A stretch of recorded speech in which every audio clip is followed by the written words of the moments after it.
Welcome back to the final video in this series, setting the item level permissions for a library and doing item level permissions on a library. Now we're going to go over the Power App.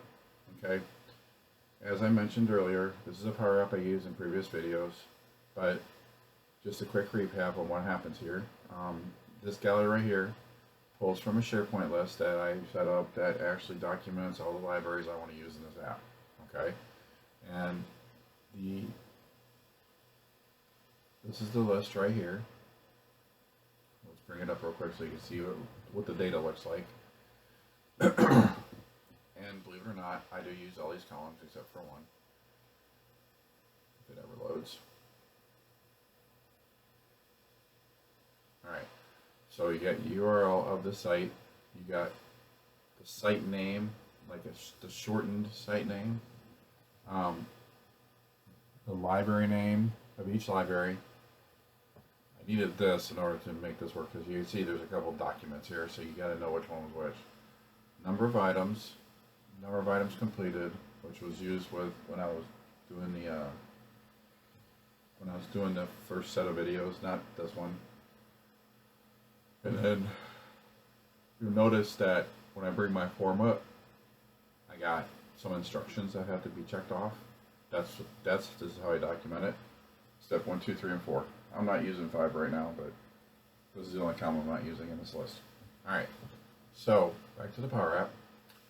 So all I'm doing is I'm pulling in the library name and I'm setting descendingly, but since the names are there,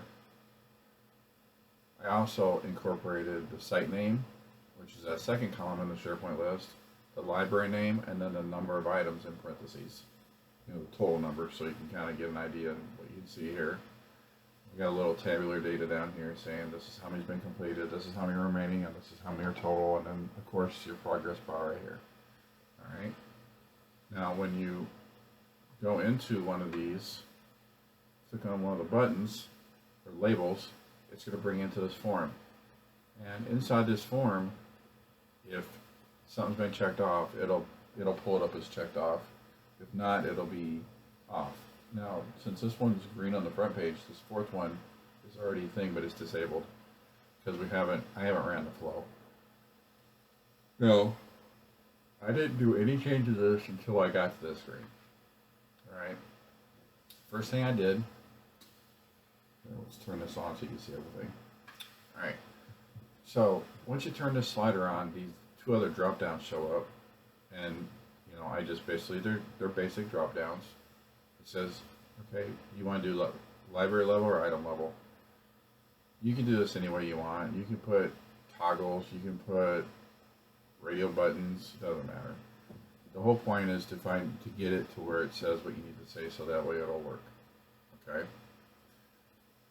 So I just put a blank value as the first option, and then the other two, so that way it always comes up blank. Level of access, same thing. Just got a blank option as the first thing, and then user, approver, and admin. Now both these boxes are used in the flow. Okay. The first box is used for, well, no, that's not true. The first box is used to determine which flow to run. Okay, if we're running the item level or we're running the library level. The second one is using both of the flows, saying, are we doing a user permission? Are we doing an approver permission, or are we doing a owner's permission, which is full control? Okay. Now, when we hit yes, and this, it runs this pretty conglomerated statement here. Okay. Now, toggle SharePoint group add is this toggle right here. The level of permission is, of course, level of access right here. All right.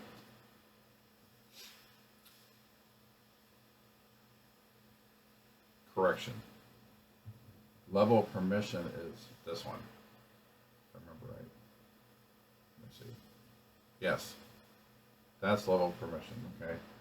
This is just getting past the flows. It's not in any way, shape, or form. It's just these two that determine it creates a three-tiered decision process here.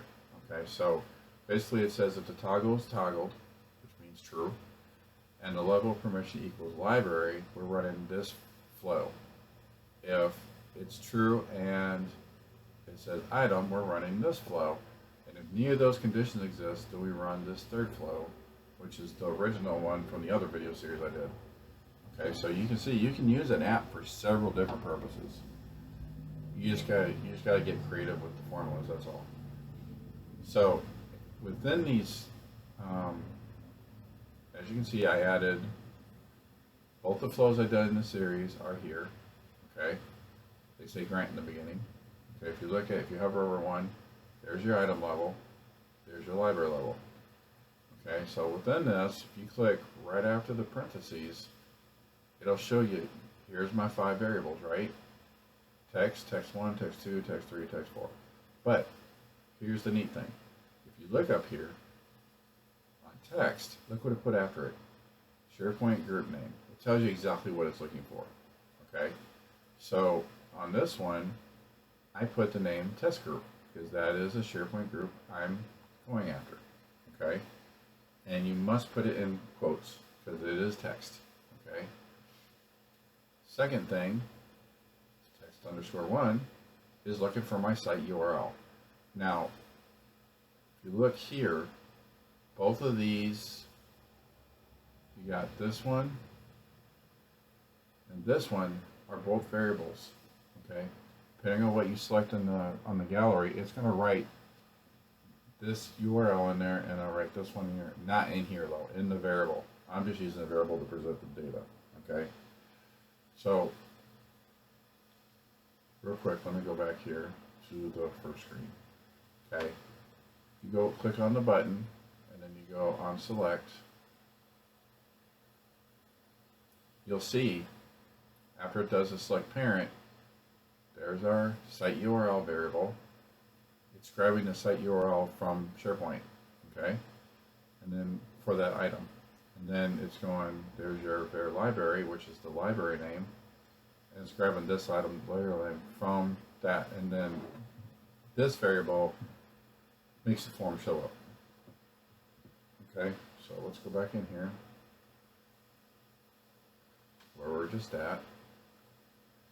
Okay, so that's the second one, is the URL of the site. The third thing is my internal permission level name. Okay, so this permission level, I don't remember if I showed it to you or not. On SharePoint, in here, so let's go here. The way you get to, I suppose I should have showed you this in the first video, but you're going to go into the site permissions. This is for creating a custom SharePoint level, okay? A custom permission level. Geez, I can't talk today. Alright, so you're going to come down here to advanced permission settings. Then you're going to go into permission levels up here. Now, you need to be at the top level of your site or your site collection or whatever, okay? Otherwise, you're not going to get to this point. Alright, you'll see that out of the box, we have full control, design, edit, contribute, read, and view only, okay?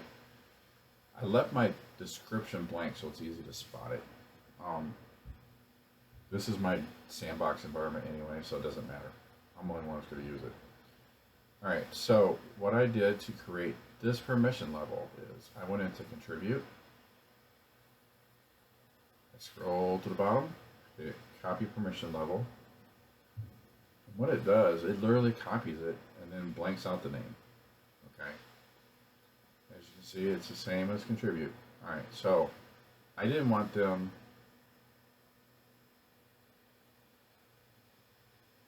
what I wanted to do is make an approver one. So I clicked approve items.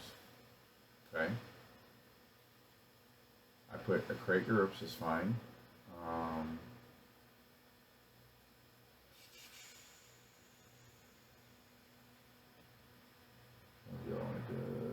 hit enumerate permissions so you can see the permissions. It basically made a group that's between contribute and full control. As you can see, I'm not giving them everything, but I'm giving them pretty much a lot. I'm giving them a lot of stuff. Okay, so you go through here, put your name up here and you hit down at the bottom, you hit create. I'm not recreating another group. I just wanted to show you what the process was. So if you look in here, this is the one I made. I call it approver authority, or authoring. I can't remember what the auth stands for. As you can see, what I did in the other one, I did here. Okay, and that's that custom group that I'm using in here, and that's the name I'm using. So come up here, and if you look up here, I put it in quotes just like I did for the test group. Okay, this is our SharePoint group, this is our URL of our site, and this is the name of the permission level I'm using if someone selects approver. Okay, here's your library name, and as you see up here, library list. And then over here is the type of access. Okay, this is the type of access right here. Is it a user, is it a approver, is it an owner? Okay, and it grabs that value and puts it in here. And then it ships off to Flow. Same thing for library. It's the exact same variables, right? You got your SharePoint group, site URL, custom permission level, a library, and you know what level of access we're giving them. And that's literally all you have to do.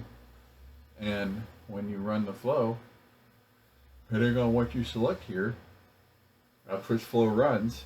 And as I showed you in the demo, it's pretty quick.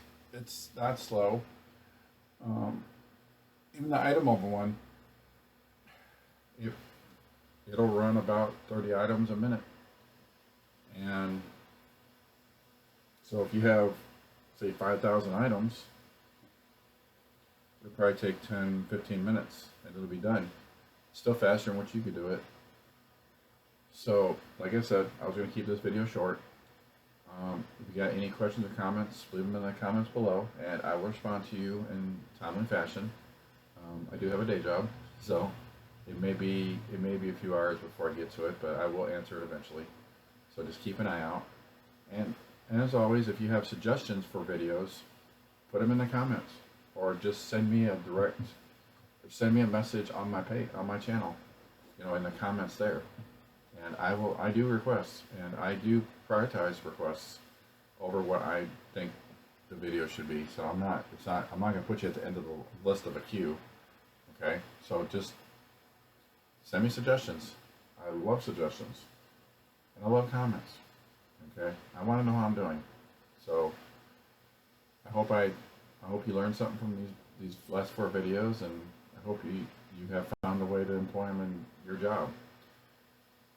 And I hope you have a wonderful day.